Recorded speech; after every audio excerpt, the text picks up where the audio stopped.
there.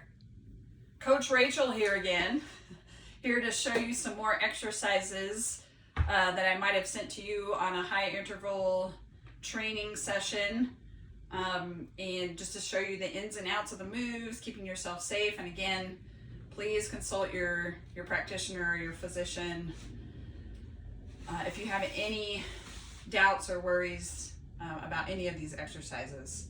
So disclaimer there that I am not your physician, and that is your responsibility to get that information yourself. Okay, so this interval training is going to require some dumbbells. So that's really the only equipment you need for these exercises.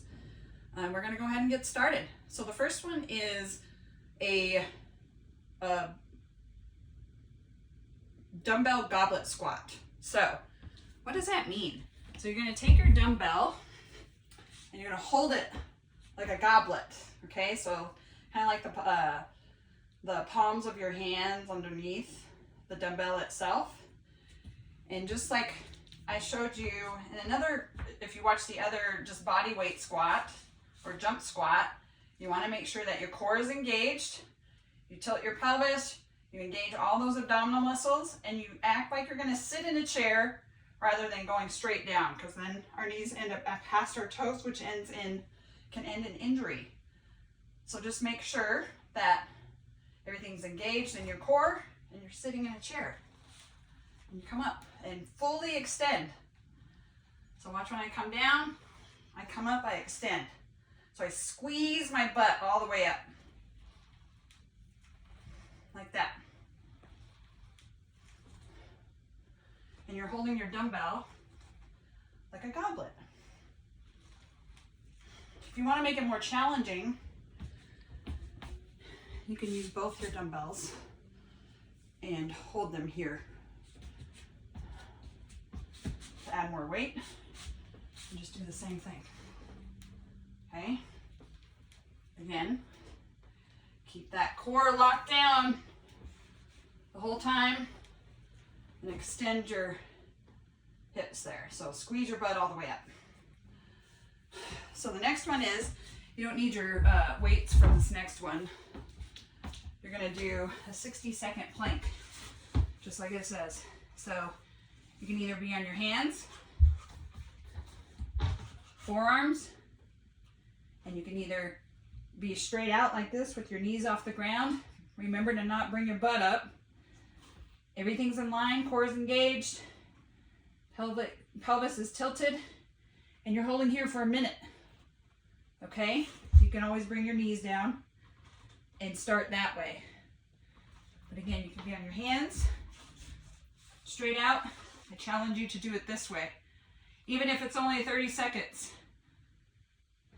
So on your hands, core is engaged. We're all good. All right, so that's a plank.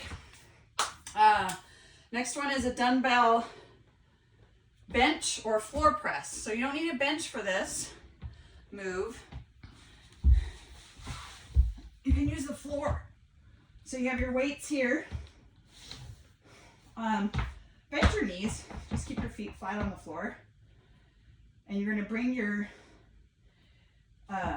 elbows. So here too, engage your core. Keep your pelvis tilted, engaged. And you're going to bend your elbows at a 90-degree angle and come up. Core is engaged. And you're just doing a press. Your elbows touch the floor, push up. Elbows touch the floor, push up. And that's a floor press. Pretty self-explanatory, okay? All right, next one is some dumbbell thrusters. Yes, this is a funny named move, I agree. You're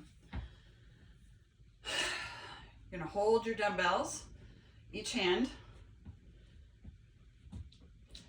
and it's the same thing. So the squat, I'm gonna do it from the side view, and then I'll do it from the front view. Okay, so engaged core. I'm gonna act like I'm sitting in a chair, come down, and then I'm gonna thrust up.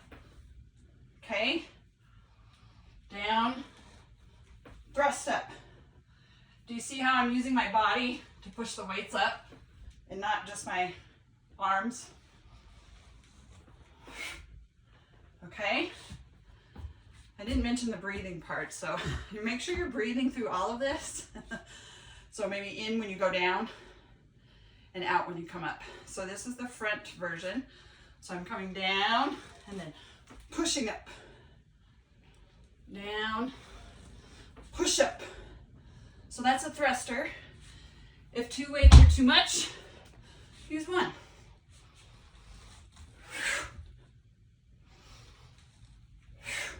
Okay, that's a thruster. Pretty funny name, right? Oh, okay.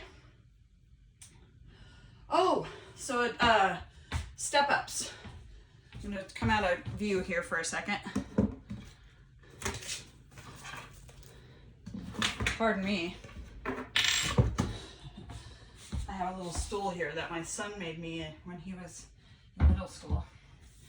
So you can use a chair, park bench, whatever works for you. So dumbbell step-ups. Just as it sounds. Step up, step down. Make sure you're alternating your legs. Okay?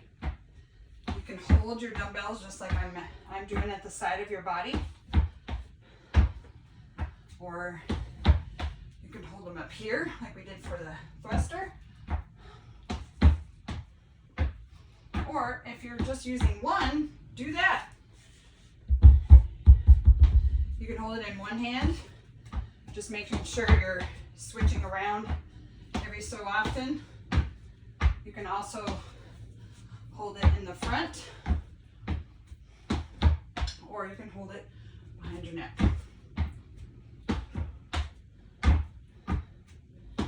All right, that is the tutorial for this workout. And remember, if you're one of my clients, I sent you the duration and how many to do each round. Just make sure when you rest, if you need to rest, that you're resting no more than 30 seconds through the whole workout. If you have any questions for me, please don't hesitate to send me a message, and have a happy workout.